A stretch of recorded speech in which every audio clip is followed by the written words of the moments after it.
Dinas Pariwisata Kabupaten Badung menggelar sosialisasi sistem manajemen pengamanan usaha sarana pariwisata di Kabupaten Badung. Kegiatan tersebut bertujuan menciptakan rasa aman dan nyaman bagi wisatawan sekaligus meningkatkan citra pariwisata.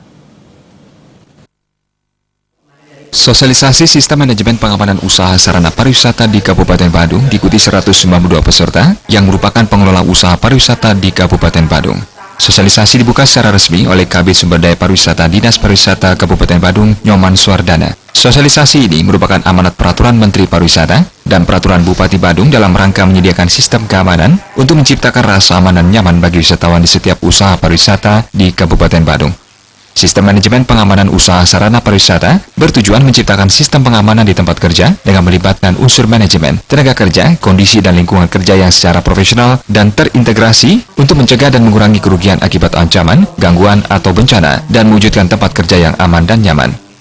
Dalam sambutan Kadis Pariwisata Badung yang dibacakan Kabid Sumber Daya Pariwisata Dinas Pariwisata Badung, Nyoman Suardana mengajak pengelolaan usaha pariwisata di Kabupaten Badung terus meningkatkan standar keamanan yang telah dimiliki. Tujuannya adalah memberikan rasa aman, nyaman kepada setiap turis yang berkunjung. Sistem keamanan yang baik di setiap usaha pariwisata akan berdampak positif terhadap peningkatan citra pariwisata Kabupaten Badung khususnya dan Bali pada umumnya. Pemkab Badung juga terus mendorong upaya peningkatan sistem keamanan di setiap usaha jasa pariwisata.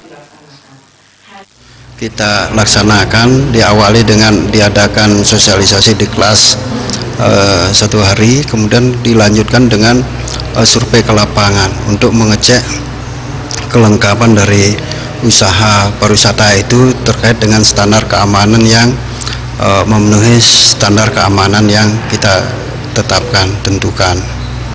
Setelah sosialisasi, kita harapkan mereka melanjutkan ke tingkat verifikasi yang dilakukan oleh Polda Bali. Nah, verifikasi ini penting terutama bagi hotel yang akan naik kelas dari non bintang menjadi bintang. Ini penting ini melakukan verifikasi. Narasumber dalam sosialisasi ini adalah Dirpim Ofit Polda Bali yang diwakili Kasubdit Wisata AKBP Indrayati, perwakilan PHRI Badung Made Sulasa Jaya, dan dari Bali Villa Association Cabang Badung Hendrawan. Riasa Bali TV.